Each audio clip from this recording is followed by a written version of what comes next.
Thérèse a été nommée docteur de l'Église parce que dès le début, lorsqu'on a lu ses manuscrits, on a considéré, grâce aux prêtres qui les ont lus, notamment le père Madeleine qui était de l'abbaye de Mondé, ici dans notre diocèse, qu'il y avait des trésors spirituels à découvrir ici même. Il y avait une spiritualité, une théologie à découvrir chez Thérèse qui permettrait au plus grand nombre de pouvoir avancer dans la révélation du mystère de Dieu.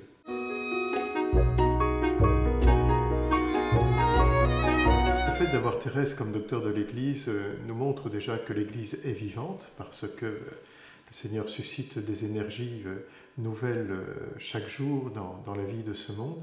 Et puis, je pense que l'Église a souhaité nommer Thérèse docteur de l'Église pour nous montrer que l'Évangile est accordé aux plus simples, à ceux qui ont cet esprit d'enfant, ce cœur ouvert pour accueillir ce que l'Esprit suscite et susurre à l'oreille du cœur.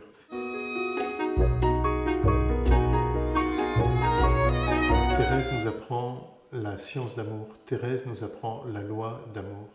Finalement, elle nous invite à aimer Jésus et à le faire aimer. Quelle que soit notre vocation, apprendre à nous laisser aimer par Dieu, nous laisser aimer par Dieu pour pouvoir l'aimer en retour et aimer notre prochain.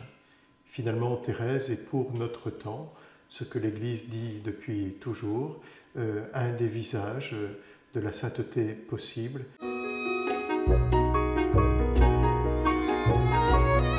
La simplicité du cœur qui nous permet de ne pas avoir peur d'elle, mais de nous approcher d'elle et de nous recevoir auprès d'elle comme la recevoir comme une amie, comme une sœur, qui nous permet à ce moment-là de découvrir qui est Jésus un peu plus. Et Thérèse est une réponse pour aujourd'hui, dans ce monde qui a soif d'aimer et soif de connaître Dieu.